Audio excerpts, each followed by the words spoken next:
session, we're going to talk about custom menus or quick menus as we've defined them in Exatouch.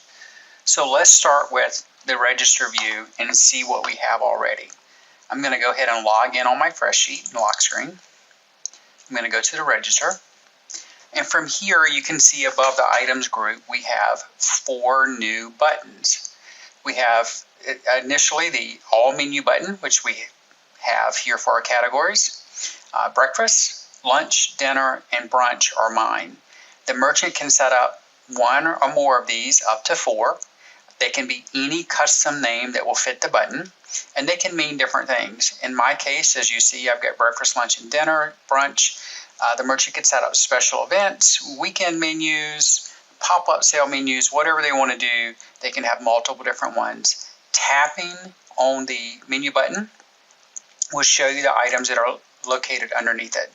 And again, you can see here for lunch, I've got a bunch of my burgers listed.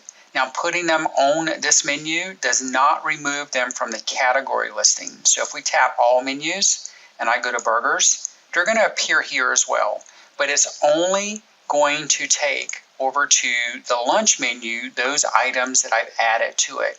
They're still going to reside in their normal category menus, but you'll have your lunch menu can be anything. And again, the lunch menu or any of these other custom menus can have multiple different categories of inventory items that are for sale. It does not matter if they're all in the same category or not.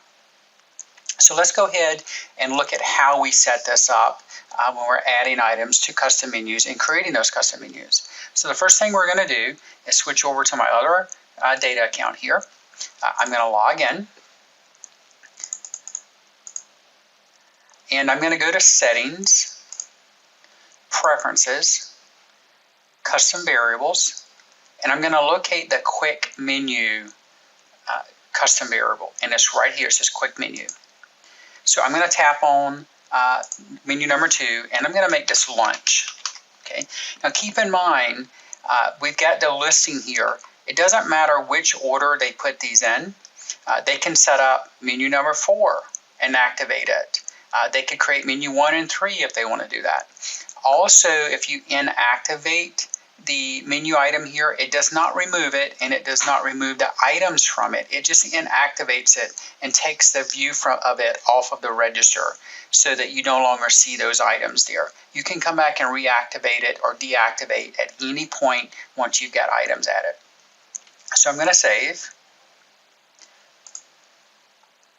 And now I'm going to go to items. So I went to home. I'm going to tap items. I'm going to go to item details. And I'm going to list and add a couple burgers. So I'll tap list. And I want to quickly find the items that I want to add in that particular category. So I'm going to tap my bacon, egg, and cheeseburger here. And you can see I've got lunch. I'm going to go ahead and add it. And I'm going to move to the next record. And we can keep doing this for as many times as we want. Oops. I should have saved that. So let's back up. And we'll hit save. We'll answer our question on bar tax. We'll go to our next record. We'll tap save. And this is one way of adding those, and that's manually item by item. I can also go back to my list and I can do a modify all list items.